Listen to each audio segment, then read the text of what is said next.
వినాయకుడికి ఇష్టమైన ప్రసాదాల్లో ఉండ్రాళ్ళు ఒకటైతే మోదకాలు రెండోవి. రెగ్యులర్గా చేసే మోదకాలు కాకుండా ఇలా క్యారెట్తో చేసి మోదకాలు నైవేద్యంగా పెట్టండి. ముందుగా దీనికోసం 2 టేబుల్ స్పూన్స్ నెయ్యి వేసుకొని, కప్పు క్యారెట్ తురుము, కప్పు పచ్చి కొబ్బరి తురుము, కప్పు బెల్లం వేసుకొని ఉడికించుకోవాలి. ఇందులోనే ఇలాచీ పౌడర్ వేసి దగ్గరగా ఉడికించుకోవాలి. ఇప్పుడు వేరే ఒక ప్యాన్లో 4 కప్పులు వాటర్ వేసుకోవాలి. 1 టేబుల్ స్పూన్ నెయ్యి, 1 టేబుల్ స్పూన్ షుగర్ వేసుకొని ఇందులోనే 2 కప్పుల బియ్యం పిండి స్లోగా వేసుకొని ఇలా మిక్స్ చేసుకోవాలి.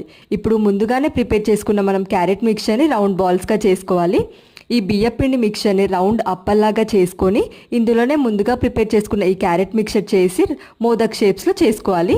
మోదక్ మౌల్డ్ లేకపోయినా పర్లేదు, ఇలా ఈజీగానే ప్రిపేర్ చేసుకోవచ్చు. ఎగ్జాక్ట్ షేప్ రావడం కోసం స్పూన్తో మీరు ఇలా ఘాట్లు పెట్టుకుంటే సరిపోతుంది. ఇలానే అన్ని మోదకాలు ప్రిపేర్ చేసుకొని ఇడ్లీ పాత్రలో 15 మినిట్స్ మీడియం ఫ్లేమ్లో స్టీమ్ చేసుకుంటే మన హెల్దీగా చేసుకునే ఈ క్యారెట్ మోదకాలు రెడీ అయిపోతుంది.